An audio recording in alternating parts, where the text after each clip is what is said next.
Thanks for flying with us. We are interested to hear from you. You can reach us at starlorspodcast@gmail.com. Let us know your thoughts, comments, or corrections. If you enjoyed the show, please leave us a 5-star rating, review, and subscribe. You can also help us out through our Patreon at the Star Lords Podcast. Find us on Instagram, the Star Lords Podcast, on Facebook at the Star Lords Podcast, on Twitter at the Star Lords Podcast, and on YouTube, Star Lords Podcast. We'll catch you next time. You are listening to the Star Lords Podcast. I find your lack of faith disturbing. Are you stuck-up, half-witted, scruffy-looking nerve herder? But I was going into Toshi Station to pick up some power converters.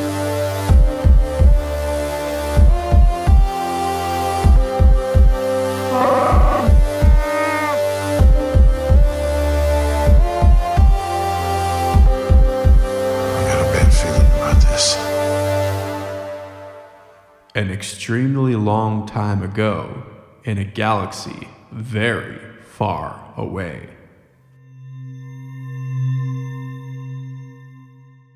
The ancient texts are unclear.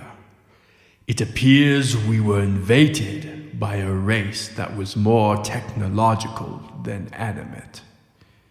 We called on the gods for protection, and they came to our aid, providing us with the knowledge we need to convert our living resources to weapons. We defeated the threat, and, empowered by our victory, we gradually became conquerors of other species and civilizations. Quote, Harar. Lando Calrissian had a lot of friends. While he still owned the Millennium Falcon, and years prior to acquiring Cloud City, he acquired a unique droid called Vufi Ra. The starfish-shaped robot made an excellent pilot of the Falcon and helped the young Lando on many swashbuckling adventures across the galaxy. In his typical style, Calrissian gained ownership of the droid by winning in a game of sabacc. Initially programmed to betray the spacer, Vufi overcame his programming and began a life of adventure. His gleaming chromite body went well with Calrissian's various flamboyant costumes. The red photoreceptor in the center of Vufi's body could sense almost the entire spectrum of light, from infrared to ultraviolet. Each point of his star-shaped body ended in a long tentacle, which each had 5 smaller tentacles at their ends, which in turn ended in even smaller tentacles for manipulating objects at the microscopic level. Additional photoreceptors were located in the center of each of his 5 palms, allowing him unparalleled vision in repairing the Falcon, among virtually any other technical task. Vufi could even repair himself. Before a card game twisted his fate to more pleasant, but little more legal ends, Vufi Ra became known as a butcher while working for an agent named Asuna Wet. Wet, in turn, was given the droid by a Croak sorcerer named Roker Gepta, who initially reprogrammed him. Gepta's ministrations erased the droid's biographical memory, and thus knowledge of his maker or intended purpose. At Lando's side in the Thonbaka Nebula, though, he was reunited with his family. A distress signal had been activated, and a fleet of Silentium arrived to save Calrissian and his allies from the Imperial Navy. They said a heartfelt goodbye, and then Ra returned to the unknown regions from whence he came. While there, Vufi Ra's new family may have told the story of his origin. He was a scout, like many others, sent throughout the galaxy. The Silentium were an extremely advanced and required information about their galactic neighbors. By the Battle of Thonbaka, their society was in its twilight. Perhaps they related to him the story of their organic creators, who created the Silentium in their own image, but were wiped out by a supernova in a distant galaxy. Their culture, Vufi would have learned, was based on prime numbers. To see this, he needed only to look at his own body, clearly based on a repeating fractal pattern around the number 5. Other important numbers to the Silentium were 7 and 11. Silentium culture prized the circle as the ultimate shape and a kind of deity. The Silentium in the unknown regions were refugees, a pale imitation of their former grandeur. They did not originate in the galaxy far, far away, nor did they come from any of its 7 satellite galaxies. On the other side of the intergalactic void was a galaxy similar to the more familiar one. There, the Silentium were more than a mere spacer ghost story. Their civilization stretched across their galaxy. As so often seems to happen, when the Silentium interacted with a society with different values from their own, conflict erupted. The Abominor were a synthetic species, very much like the Silentium.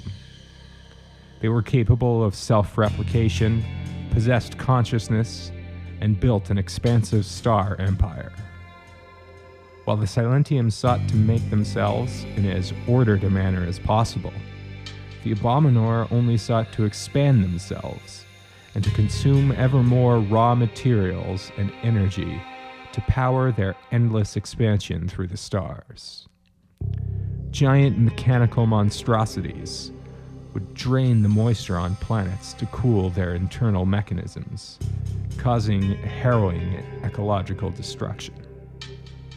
Some Abominor, like the Great Heap, eventually reached the size of planets as they cannibalized disparate droid components into their bodies with no discernible design principles. There was symmetry in the sleek chromite shells of the Silentium. The Abominor gave no thought to design or a greater purpose to their endless additions to themselves, while the Abominor enslaved biological beings, utilizing them as cheap labor and even fuel. Perhaps in the chaotic expansion of the Abominor, the Silentium saw something that needed ordering. Friction turned to hostility. Hostility became intergalactic war. Neither side cared for collateral damage. All organic life in their galaxy was threatened. Many deities exist across millions of planetary pantheons. Surely, in the grimness of galaxy-wide violence, their disciples cried for help. At least one heard the cry and answered. Yuuzhan Tar, the living homeworld of the Yuuzhan Vong, told them what they could do to save themselves and their galaxy. He whispered to them the secrets of bioengineering. The children listened with rapt attention. They were soon able to assemble a massive fleet of ships out of yorick coral and weapons more terrible than any mechanical imitation of nature. They fought a war on 2 fronts against the machines. Amazingly, the Yuuzhan Vong defeated both synthetic species. The few Silentium and Abominor who survived then fled to a galaxy far, far away, where they lived in relative obscurity, never reaching the scale of their previous societies. The victor of the war did not stop with merely vanquishing and banishing their foes. Their galaxy did not have peace. The Yuuzhan Vong then conquered the rest of the galaxy, becoming as despotic and violent as the robots they destroyed, enslaving many sentient races or wiping them out. They came to view combustion and traditional technology as an affront to their gods. And so they fought an apocalyptic jihad against any mechanical constructs left in their galaxy. With their galaxy brought firmly to heel, the Yuuzhan Vong turned on each other. A civil war erupted. During what became known as the Kremlevian Wars, huge swaths of their galaxy were destroyed. The Yuuzhan Vong are known to have developed several superweapons, such as the creation of black holes. Yuuzhan Tar, their living homeworld, was killed. They were cut off from the Force, and this induced a state of pain that they would come to fetishize through religious ritual. With their galaxy rendered mostly uninhabitable, the Vong began an almost endless exodus across the intergalactic void in the wake of their defeated enemies. Although Yuuzhan Vong records indicate that the journey took millennia, this is almost certainly an understatement. Their navigational abilities were greatly hampered in the void, and they were forced to make the trip at sublight speeds. To cross the gulf between galaxies would have taken millions, perhaps billions of years.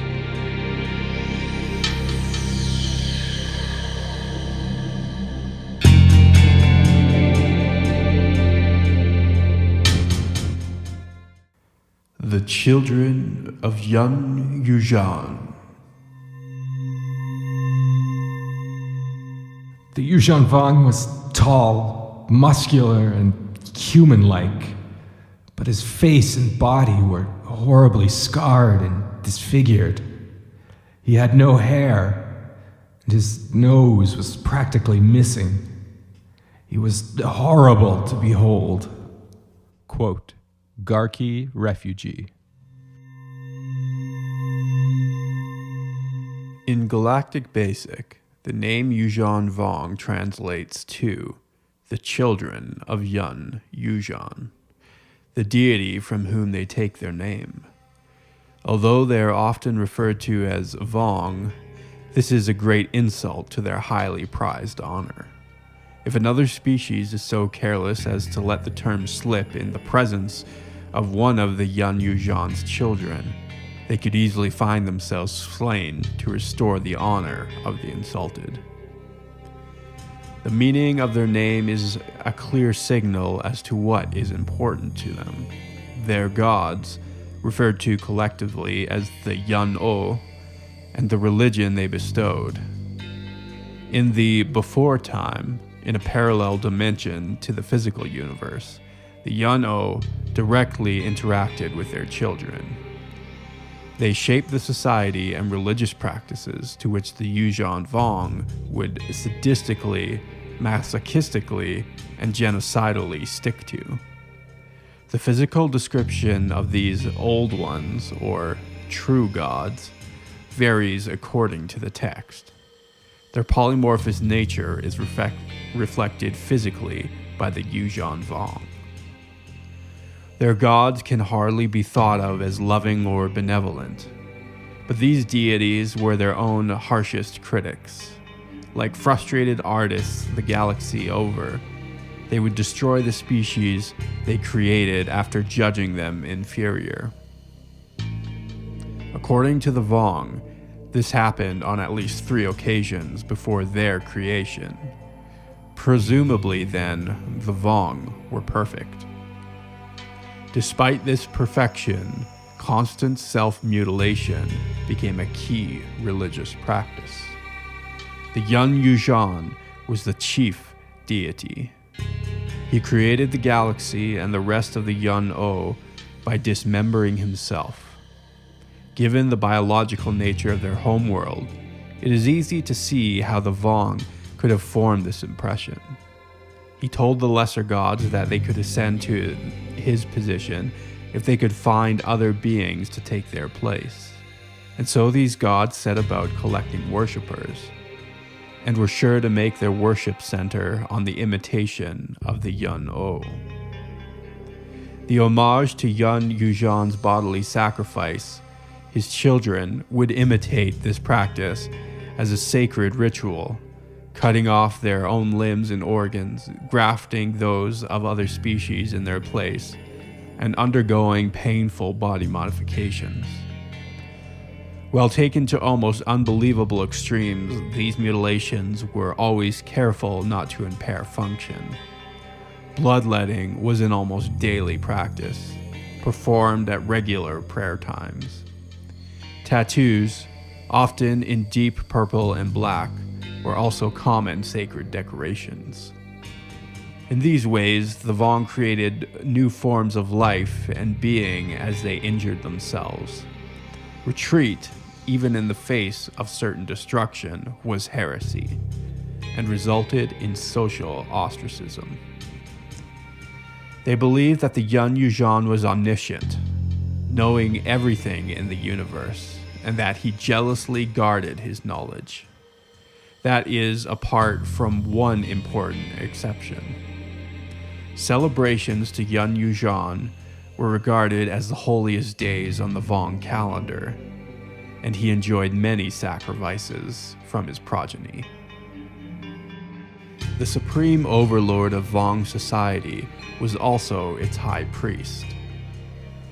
Only the overlord had direct contact with the Yuuzhan. Over the course of his life, the overlord would ritually scarify and modify his body to resemble the grand deity. This was also the highest caste within Vong society, with all other castes serving the overlord absolutely. The Shaper caste was the penultimate one in their society. These medical practitioners carried out one of the holiest acts in Vong religion, taught to them in part by Yun-Ni Shell, the goddess of life. They created new forms of life by augmenting their limbs and DNA, grafting organs, and creating new species. In myth, the goddess Yun-Harla stole the knowledge of shaping and gave it to Yun-Ni Shell, who then taught the first Shapers. Shapers believed that all knowledge pre-existed in a Platonic state, and that innovation was therefore heresy. When they innovated by creating their many biological weapons, they must have believed that it was revealed knowledge of Yun-Ni Shell. Shapers were shorter than most Vong. They wore headdresses composed of dozens of serpentine tendrils, which themselves were a being that interfaced with their wearer's central nervous system. When they reached a high rank, Shapers would amputate their hands and transplant cephalopods to the stumps on their wrists. These creatures were known as Shaper hands. Each tentacle was implanted with the tools that their symbiotic master would use to shape other creatures. Although Vong are similar in stature and general body plan to humans, there are drastic differences. Many of these divergences are difficult to account for. The Vong have been modifying their physiology on every level for so long that there really is no such thing as a biologically normative example of one. Individuals often have their own idiosyncratic modifications, and it was highly prized to alter one's body as much as possible. The most esteemed members of their society will graft and transplant as many parts from their species as possible. Their tissue at the cellular level is quite different, as humans commonly rejected transplanted Ka cells. Each caste had a preferred deity, though all Yun-O were worshipped to some extent by most castes. To ensure that all of the true gods were afforded proper respect and veneration, a priest caste developed, within which there were cults devoted to each deity.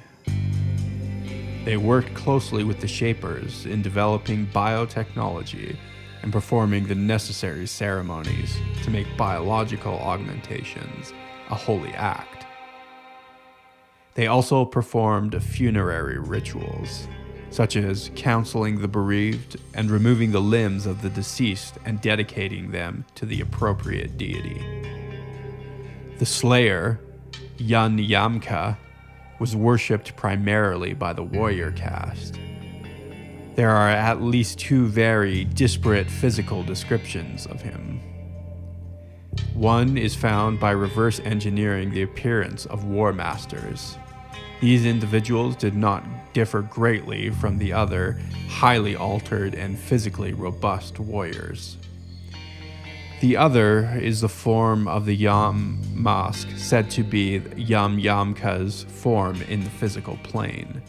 They resemble a giant jellyfish with gelatinous head from which sprouted thousands of tentacles, thick with neural tissue. Yamasks acted as biological supercomputers and coordinated fleets of Yorick ships, as well as providing warriors with a means of instant communication.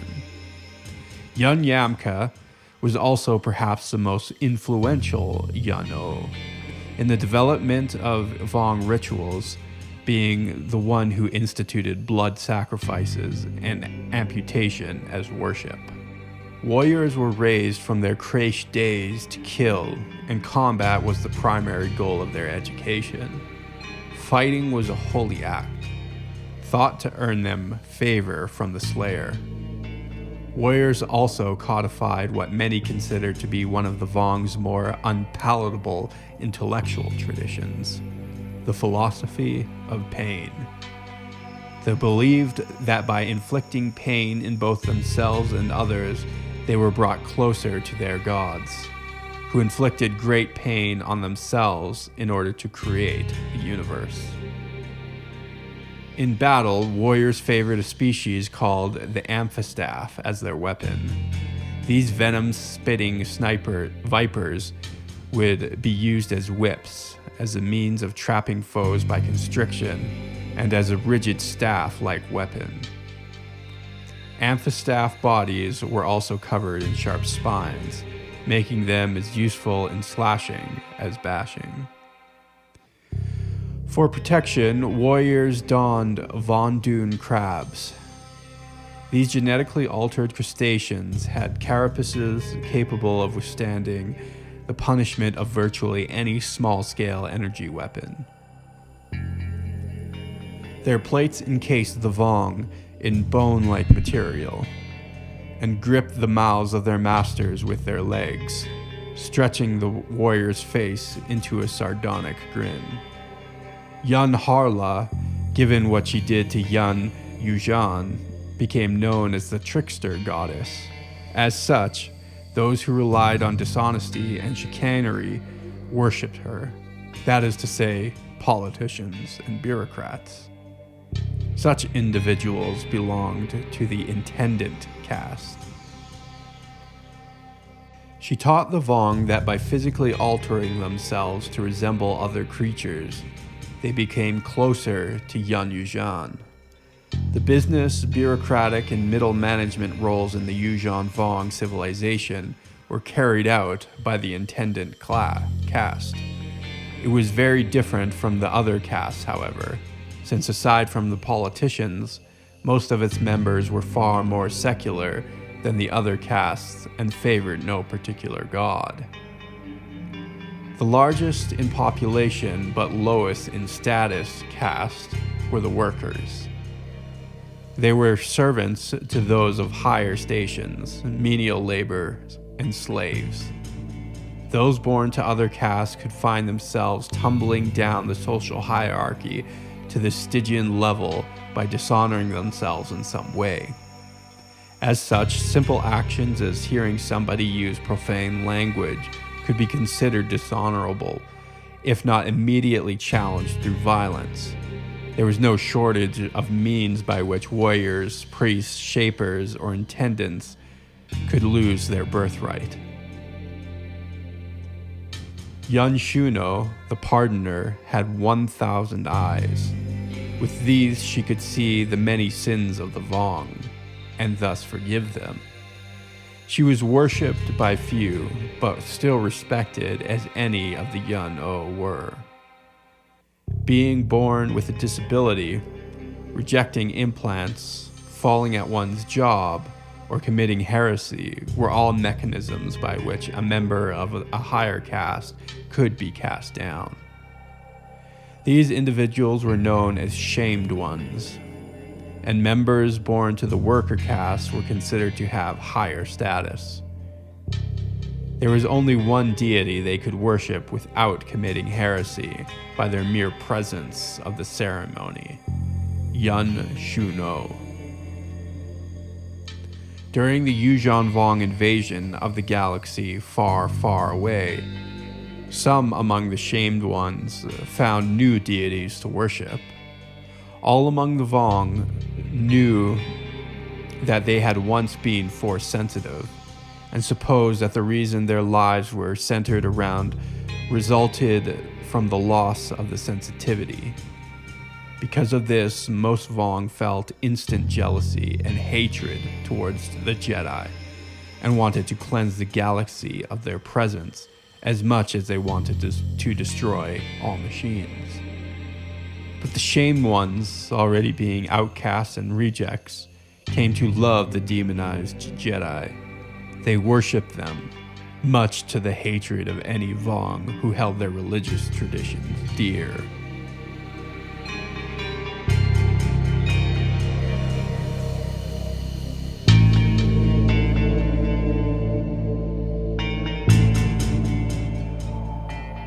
The Chosen Race.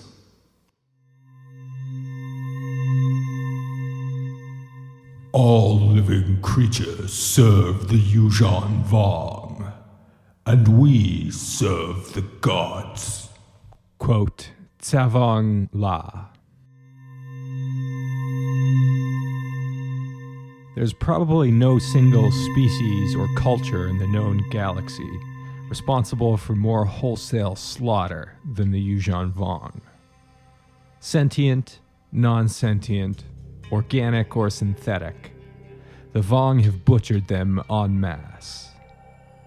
Indeed, in the sinister fields of genocide and torture, the Vong make other vilified cultures like the Galactic Empire or the Sith look like rank amateurs. Despite this, there's a curious, driving philosophical force behind their heinous behavior.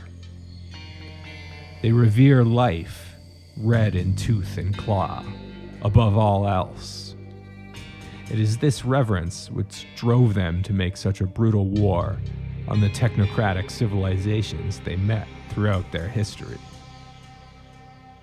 They saw non-biological technology as a direct assault on life and an affront to their gods. Technology and its biological inventors had to be eliminated. They justified their violence because they believed that all life must end, and prey being consumed by predators. And whether they were the prey or something else, there was no moral distinction. The distinction between religion and the broader Vong culture is even thinner and grayer than in most. Vong children were reared communally in caste-specific creches. The creche-minders named the children, who typically did not meet their parents until adulthood. Children born with severe disabilities were killed at birth, while those with only mild deformities were sometimes afforded the luxury of life as a shamed one. Strict discipline and subordination to one's superiors were the most important values in child rearing. Rather than teaching by positive reinforcement, punishment was the primary mechanism of learning. Pain, in particular, taught the most lessons. When juveniles reached sexual maturity, romantic entanglements outside of one's caste were taboo. Should two Vong from different castes fall in love, their romance were discovered, they were ritually murdered as a sacrifice to the incestuous lover gods, Yuuzhan and Yun-Ka'a. Twins were a rare occurrence. It was generally assumed that twins would at some point during their upbringing come to mortal combat. Killing one's twin was considered an auspicious omen, foretelling of a great and honorable life. Violent competition in the creches was fostered and encouraged. As such, paranoia became an adaptive behavioral trait, allowing clever children to avoid the danger posed by their peers by being constantly on the lookout for it. Among other known anthropoids, a lack of remorse for violating the rights of others is usually seen as a pathology. It is even a key diagnostic marker for some of the more intractable psychological disorders. This pattern is reversed among the Yuuzhan Vong, and feeling remorse is the pathology. Revenge was something of a moral value, pursued with relish and obsession. Aggression and other emotions more commonly classified as antisocial by xenoanthropologists were not suppressed, but rather reinforced by a violent and callous worldview. An understanding of their language provides another window into the Vong psyche. There was no word for peace. The closest concept represented in Yuuzhan Vong, the language, transliterates to Galactic Basic as willing submission to a conqueror. Within each caste, Vong associated with groups they called domains on the basis of familial relations, similar to the clan system of social organization commonly found among anthropoid societies. Different domains could accumulate more wealth and prestige, and could therefore leverage more power compared to others. While feasting and elaborate cooking traditions are found in most cultures, the Vong seem to have little taste for it. Eating was a means to an end. Food was merely fuel, required to serve their gods and fight their endless wars.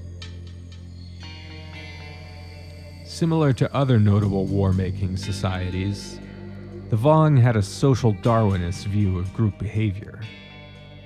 Domains ruthlessly competed against one another as they vied for dominance, believing that those too weak to achieve domination of their peers deserved slavery or destruction. It is no surprise that civil war was an ongoing issue. Invading the galaxy far, far away with its many blasphemous technocrats and infidels gave them the common goal necessary to put their internal enmity aside for a time. The Vong created countless new species to serve as tools, but they also enslaved and selectively bred others.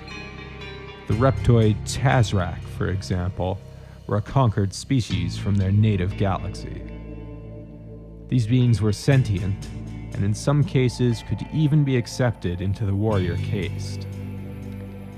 For the most part, they were selectively bred en masse as close-range infantry, used in battle like a blunt weapon to smash the enemy through brute force and strength of numbers. Other species associated with Chazrak were the huge insectoid thrall herders and the six-legged reptilian Rakamat. A subspecies of the amphistaff called the Kufi eel was used by Chazrak like a cruelly serrated dagger.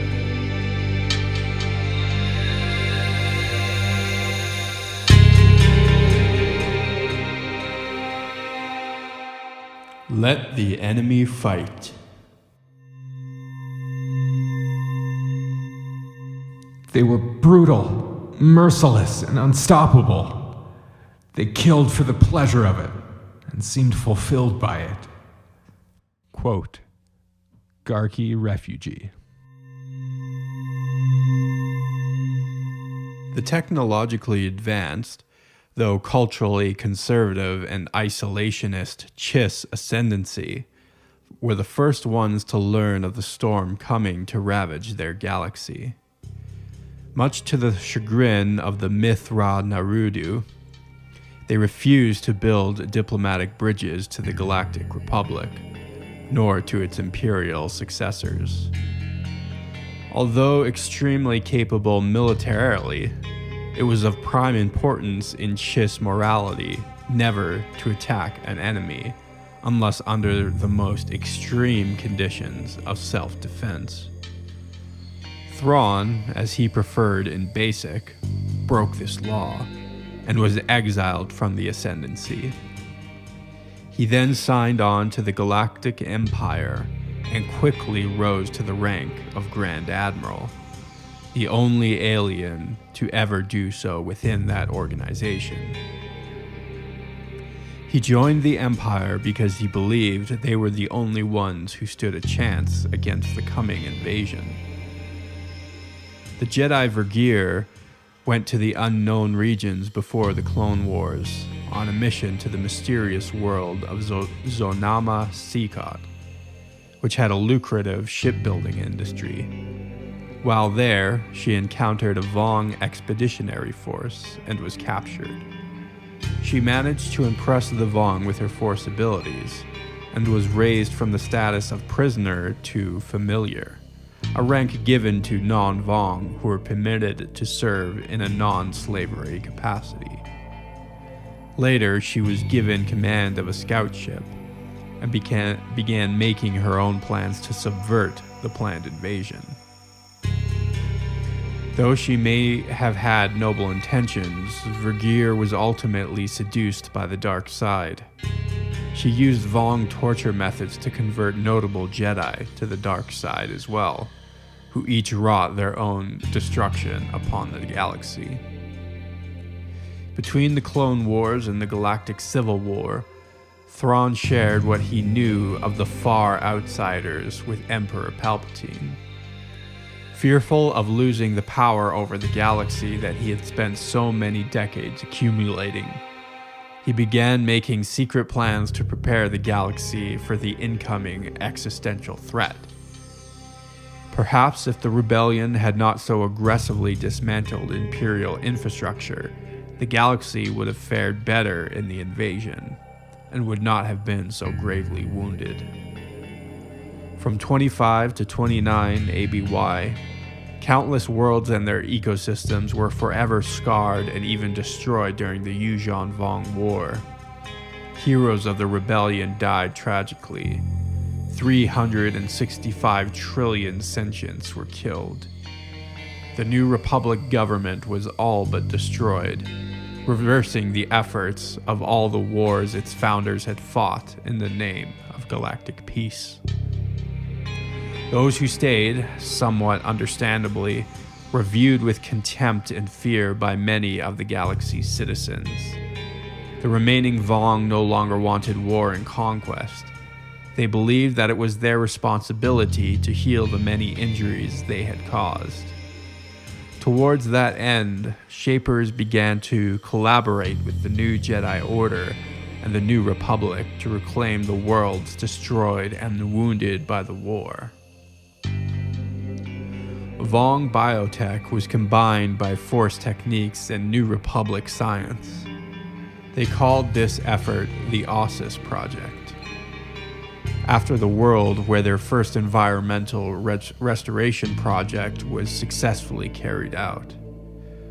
For a time, the Ossus Project achieved its goals. It appeared that in a few decades, many dead worlds would be revived. In 127 ABY, galactic war once again erupted.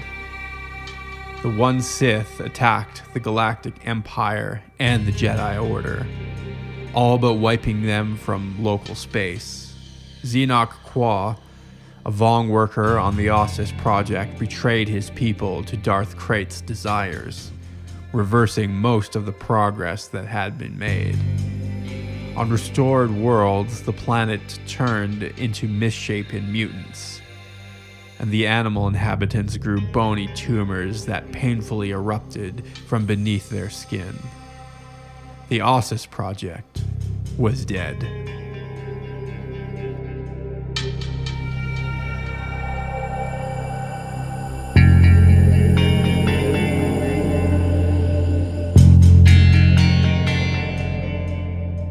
The mind-body connection. Many beings consider their homeworld to have a consciousness.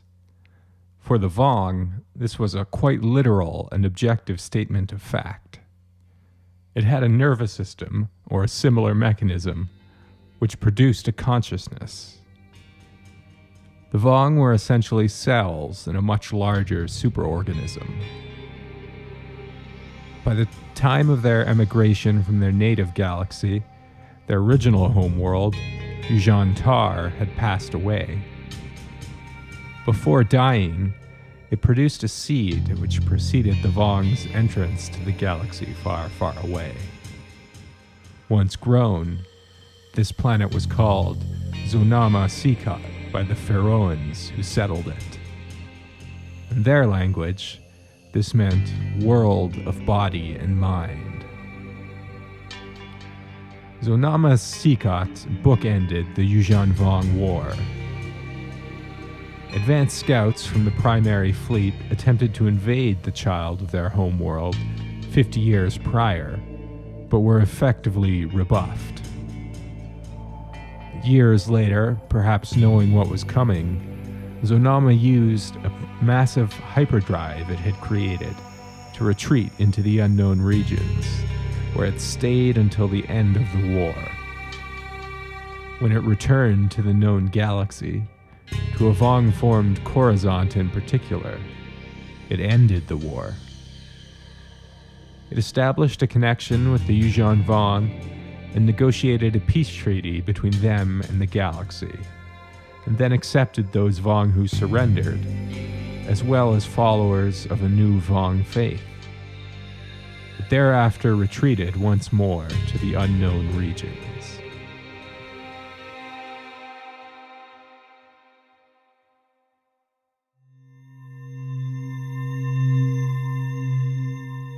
Hey folks, thanks for listening to this episode of the podcast. Just wanted to give a big shout out to all of our patrons. Thank you for your support. It helps us to cover all of our bills. If you would like to become a supporting listener, hop on over to patreon.com/starlores. For as little as $1 a month, you can get access to exclusive content as well as the private Facebook group. Do you need to get a Christmas present this year, but you don't want to brave the malls or deal with COVID? Well, have I got the thing for you. Amazon is selling a Baby Yoda plush toy, and you can get 15% off if you buy it through the affiliate link in the description of this episode. Christmas is coming soon, and it's a great gift for your kids or loved ones. And don't forget to give us a 5-star rating and review on iTunes, as well as share the show with your fellow Star Wars geeks. I would like to remind everyone as well that we are on YouTube, if that is your preferred platform, so give us a like and subscribe.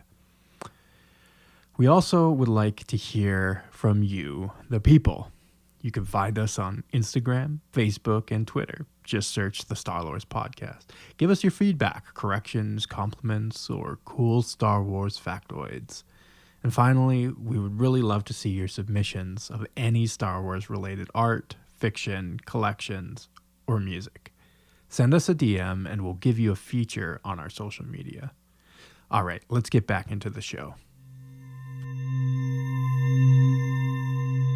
Welcome aboard the Millennial Falcon. We are talking today about the ultimate villain of the Star Wars universe, I think.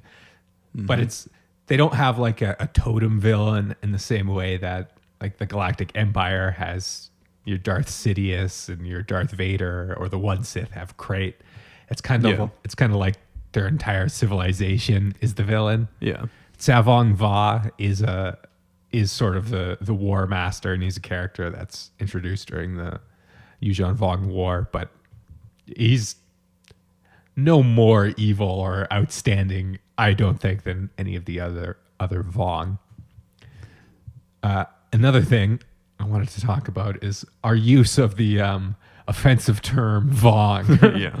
I just use that because it would be really annoying to write Yuuzhan Vong over and over again. Yeah. Well, and to say it too. It's just like easier to say Vong. It's just a pain. So if any Yuuzhan Vong are out there listening, I see you. Don't kill me. Don't put me in the embrace of pain. They have to understand the way human brains work. We try to communicate in the most efficient way possible. So we're constantly abbreviating things, right? Exactly. So SMH. Yeah. Exactly. So maybe they can just keep an open mind about that. Yeah, I mean, you did kill like 365 trillion of us, so yeah. Excuse me for saying something offensive. Of course. The other thing is, I think the Vong are kind of like this interesting mirror, not only to humanity, sort of just on that science fiction level, but also to everything that had come before in Star Wars, because they don't use technology in scare quotes as we typically think of it. Yeah. Because they're all purely biological. Yeah, which it's a cool, it's an interesting concept. Not 100% unique. No, and even the design of the Vong also isn't super unique. They do kind of resemble Tyranids from Warhammer 40K. Yeah, there's also the Zerg from StarCraft. Well, the Zerg are the Tyranids. The Zerg are the Tyranids, right? But that's another story. That's another discussion. Yeah. There's also I've referenced Stargate a couple times on this show, but it's evergreen, I think. Yeah, there is. So in Stargate Atlantis. You bring up Stargate, I bring up Star Trek. Yeah. There is like a species that is sort of similar to the Vong. They kind of remind me of the Vong. But yeah, ultimately, just to say they conceptually they're not like super unique in any way. And then even the bits of them that sort of you can't find science fiction references for, I think they're also heavily influenced by the Cenobites from the Hellraiser franchise, right? Which I'll just go on a brief tangent here. Sure. If you like Star Wars and sort of expanded universe properties, at least the first two Hellraiser movies are they're almost like the horror version of Star Wars, because they're like very much auteur cinema. It's very rare. I can't think of a single instance of another film that was based on originally a short story, and I think a novel later, that was also directed by the writer. Clive Barker wrote the original story and directed the first two movies. Yeah. And then they have just really great creature effects for the Cenobites. And there's a thing you see like a lot of the priests have where they've got like these hooks that sort of come off of their face or come off of their shoulders. And there's hooks into the skin on their face that like pull their face back, and like this horrible medieval version of a facelift. Yeah. And that's very much in the 80s. That was specifically done by some of the Cenobite creatures in Clive Barker's Hellraiser. Yeah. Although what's different about the Cenobites and the Vong is the Vong are all about pain specifically. Yeah. They revel in that. Yeah. They want to feel and experience pain. Yeah. And while the Cenobites wanted that as well, the Cenobites were sort of more psychonauts. They were just about experiencing all possible sensation, physical sensations. Yeah. That doesn't come across in the movies. They look like just pure masochists. Right. But they were really about including pleasure and everything they could possibly experience. Yeah, like maximum of that. So the Vong were like, they were a humanoid species. And a lot of people believe that they were like a human offshoot. But there are some key differences between humans and Vong. What would those be? they lacked kidneys, which is a weird random detail. Yeah. And I also think if there are any like biologists or doctors that can help us out with imagining what it would mean, because I think pretty much kidneys are a very highly conserved structure. Like, Yeah. I think, anything with a spinal cord for sure has kidneys, I think. And Yeah, probably. So that's a lot of animals, and kidneys like filter toxins out of your blood and stuff. And so they would have to have some other means of filtration.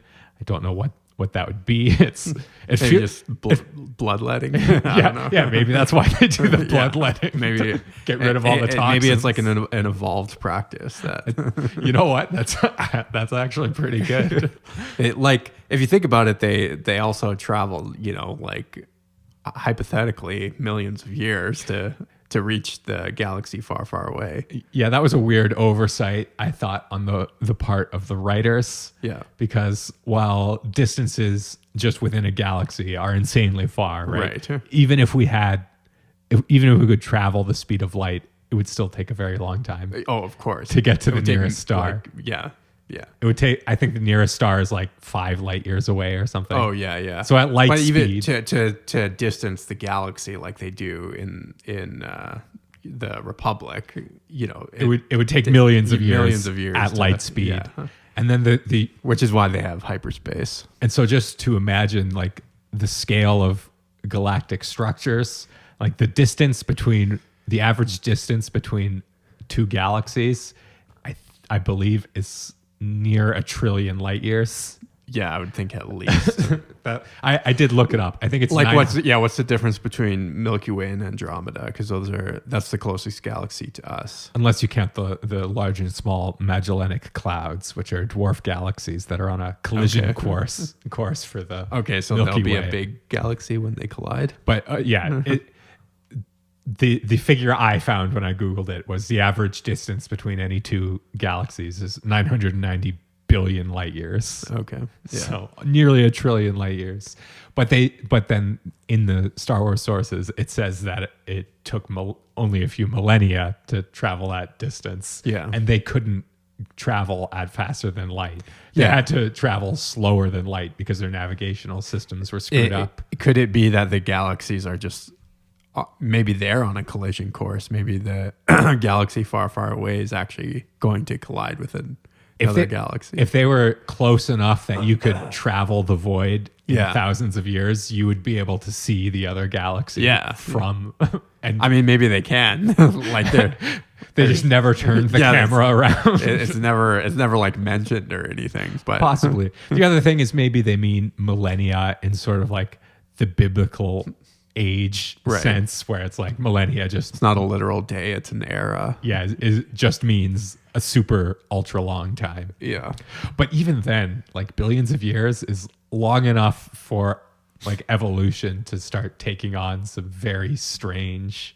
Hence why they shapes. evolved out of kidneys, and Maybe that's because why of they all got the rid of- bloodletting, like the kidney, the use of the kidney was like bred out of them. They right? became It was vestigial selected. organs. Yeah, it was selected out. Very of them. nice. I like that idea. There's also some sources that say genetically humans share DNA with Vong, which is interesting. Okay. And sort of points towards maybe that idea of the Celestials. Yeah, like seeding there's somebody life. seeding the universe. Yeah, And as far as I've seen, like there's nothing about the Celestials going to other galaxies, but I wouldn't put it past them given what they could do technologically. yeah. I just wanted to mention the Apostles of the Undying Flame. They were one of those cults within the priest caste, and they were the ones who worshipped the incestuous twin gods Yun Tixin and Yun Ka.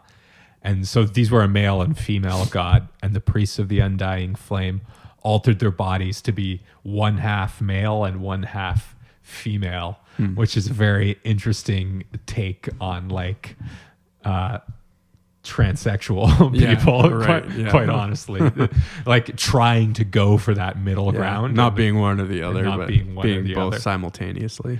Yeah. Exactly. And that also in our comparative mythology class that we're slowly doing in the Star Wars podcast, there's this being called Baphomet in sort of the occult, and Baphomet is exactly that kind of being. One half of its body is male and one half is female. And it's supposed to represent both sides, right? Yeah. So there's this like academic guy. He's dead now. His name, I've read a few of his books. I kind of like him. His name's Rene Girard, and he developed this thing called mimetic theory.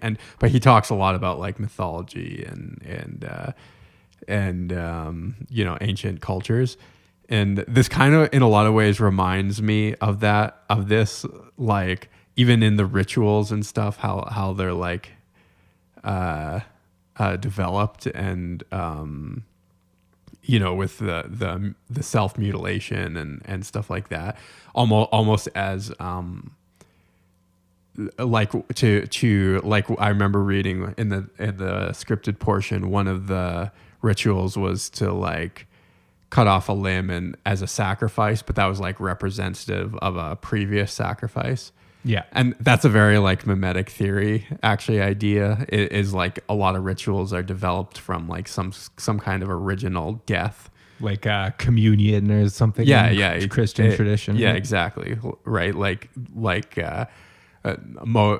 he sort of posits, and I don't know if this is true, but I think it's an interesting thing. But Rene Girard posits that most rituals and traditions kind of have their origins in some kind of human sacrifice or death that sort of was able to save the society or culture in some way, or brought like unity to the culture, right? So like famine came to the land, and everyone wanted to blame the one outcast, and so they sacrificed him, and magically the famine was over, right? And then they build a ritual around that. I haven't read any Girard's theory specifically, but I'm a little bit familiar. I, like many people, I have been spending a lot of time indoors in the last few months for some reason. Yeah. So I stumbled into this long lecture series on religious violence. Yeah. And sort of one of the precursors to religious violence is the scapegoating mechanism. That's like Girard's big thing. Is the scapegoating thing, right? But, yeah. So with the Vong, though, there's not really a scapegoat that they're after, that they're trying to destroy to save the world, except for the people who use technology, right? Well, I guess that's the scapegoat. That is the scapegoat. That would definitely be the scapegoat, and Jedis who use the Force, right? Like, they viciously hate them. But what was the reason they hate the Jedi? Because the Vong were Force sensitive at one point. Right. That's something I barely even talked about, which is actually a huge plot point for the Vong. Yeah. And part of what makes them so difficult to fight is they exist totally outside of the Force. Yeah. Unlike everything else in the galaxy, they have no Force connection. Right. And this is like, I think it's implied that it's because they killed Yuuzhan Tar, their homeworld, and they initially had a Force connection, but then after Yuuzhan Tar, which is they're sort of cells of Yuuzhan Tar, right? Yeah. After it died, then they lost that connection with the Force. So even that is sort of maybe I'm reading too much into it, but like I kind of thought like Rene Girard again, because he has a thing of like mimetic desire, and it escalates into mimetic rivalry, where you like. You like hate the people that you want to be like, that so much so that you are willing to commit violence against them. And there's like a whole process he goes through, but that's sort of the gist of it. And the Vong are almost like that in a way that like they desire it, like they desire the Force, or they're envious that these people have the Force and they don't. So they scapegoat them. His kind of I just thought there was like a lot of kind of interesting parallels as we were reading.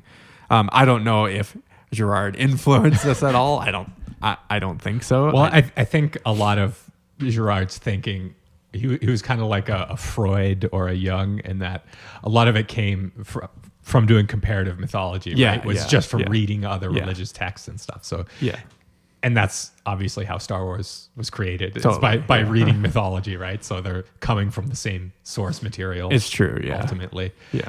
Also, there's like I always get Aztecs and Mayans and stuff mixed up. Well, yeah. So I'm not sure which To one. us, they're all the same, right? What's the difference? And Toltecs and Olmecs and Yeah. Moke. Moke in particular would like flay people as part of one of their rituals, which is a very Vong thing to do. Yeah. So I think that a lot of Vong religion, especially the body modification stuff, was really influenced by the pre-Columbian Okay, yeah. It is religions, because in Mexico City, I think at the Temple of the Sun, archaeologists estimate that when it was finally built, there was somewhere between 5,000 and like I think 25,000 people were ritually sacrificed at the top of that pyramid, and so that's they had very bloodthirsty gods, much like the Yuuzhan Vong.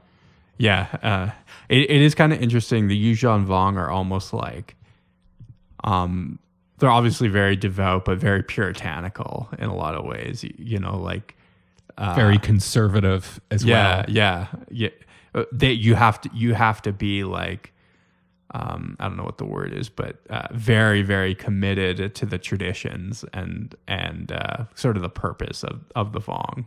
You know. Yep.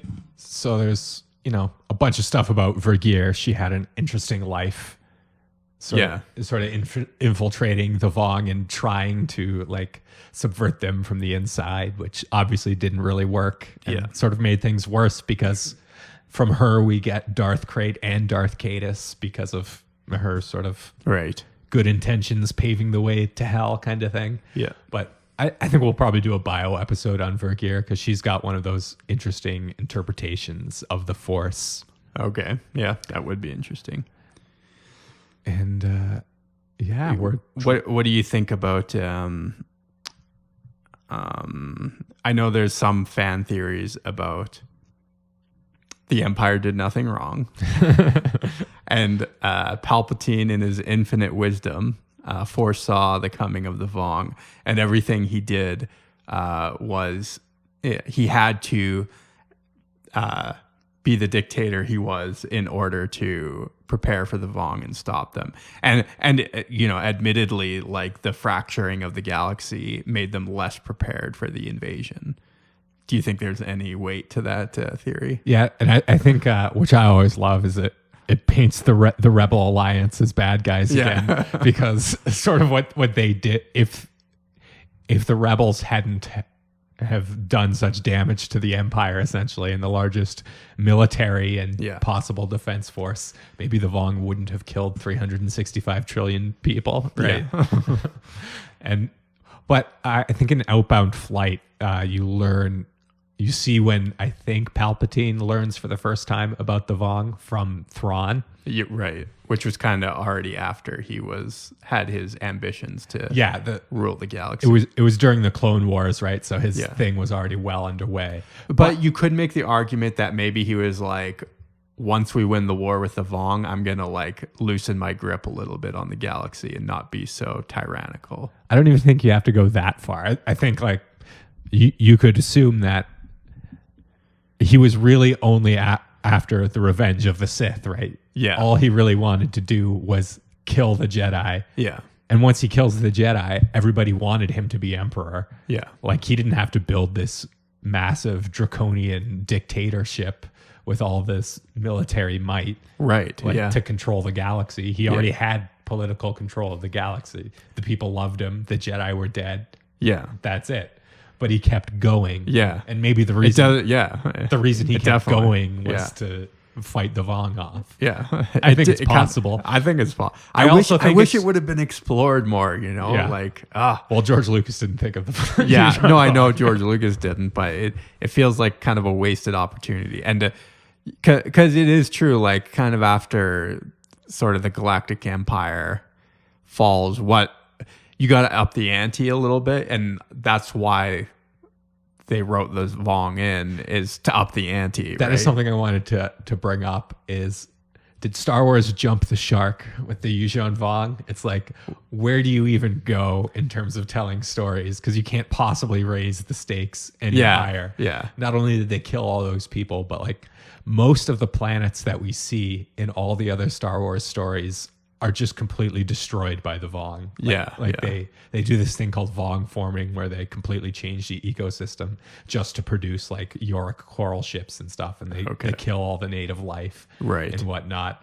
They do it to Coruscant and Ossus and Dantooine and like all these other planets. Like the galaxy is completely shattered by it in a way that like really makes what the Empire did look like a kindergarten brawl. Like they don't hold a candle to what the Vong did. Totally. So hashtag the Empire did nothing wrong. Yeah, now we actually have proof.